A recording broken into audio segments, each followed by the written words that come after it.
This segment brought to you by Kansas Soybean Commission. Progress powered by Kansas farmers.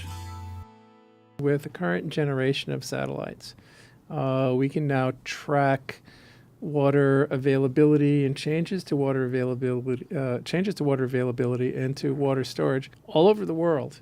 The pattern that emerges is one that is quite compelling in the following ways. Imagine a global pattern where the wet areas of the world are getting wetter. So that's the high Arctic and the tropics. The high latitude parts of the world and the low latitude parts of the world. Those areas are getting wetter. And the arid and semi-arid parts in the middle are getting drier. So we see the wet areas of the world getting wetter and the dry areas of the world getting drier.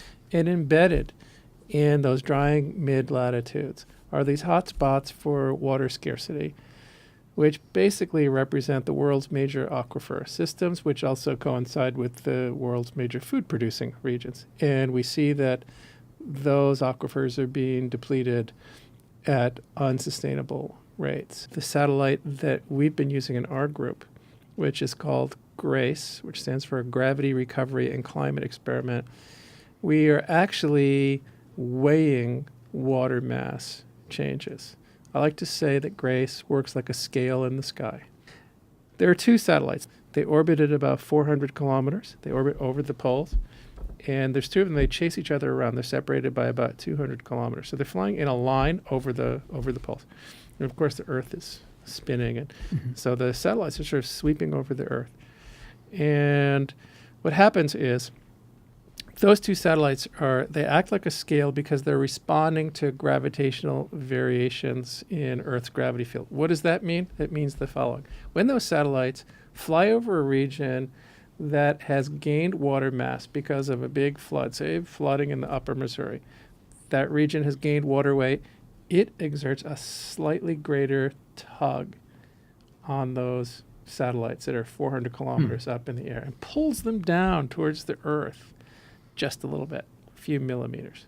And likewise, when those satellites fly over a place like you had a drought here a few years ago, so the state this region lost a lot of water weight. And so this region exerts just a slightly less of a gravitational tug on those satellites, and they float just a little bit higher in their orbit, just a few millimeters. We track the position of those satellites incredibly accurately to a thousandth of a millimeter, less than that, greater than that. We call it the submicron level.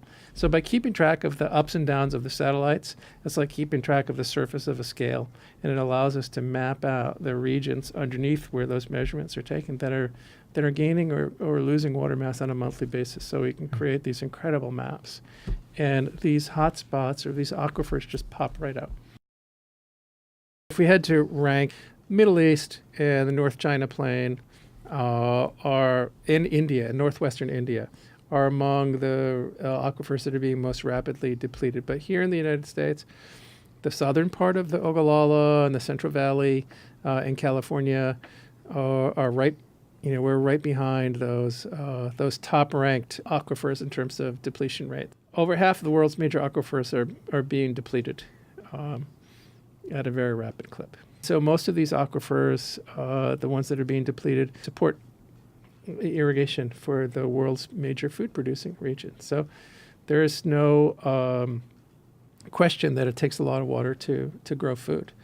So we really need to get at some basic parameters. How much water do we have? How much do we need? And the needs now need to include not just food production, but we have to leave some water behind for the environment. We have to think about energy production. And how are those changing? How is the supply and how is the demand changing over time? I think that many of these problems are going to be solved in the United States anyway, state by state or region by region. When you look at Kansas and Nebraska and Oklahoma, you look at the Ogallala, we're producing a lot of grains, a lot of corn, just using water from that region, but it supports the whole world, it supports the whole country. And the same is true for California. So we may be needing some help from other states, but we use more than we have available to us. And so we have to get a grip on slowing the rate of depletion, if not stemming the rate of depletion. So can that be done? Probably. A lot of it depends on what the climate is like and what the commitment is to building the infrastructure to get that recharge. It takes a lot of water to grow food. We use more than we have, and we're making up the difference from groundwater, and it's not being replaced. But what the satellite allows us to see is that this is a global problem, and let's remember that population is growing, and so we're going to have more and more challenges ahead to produce food for a growing population while that groundwater supply is depleted.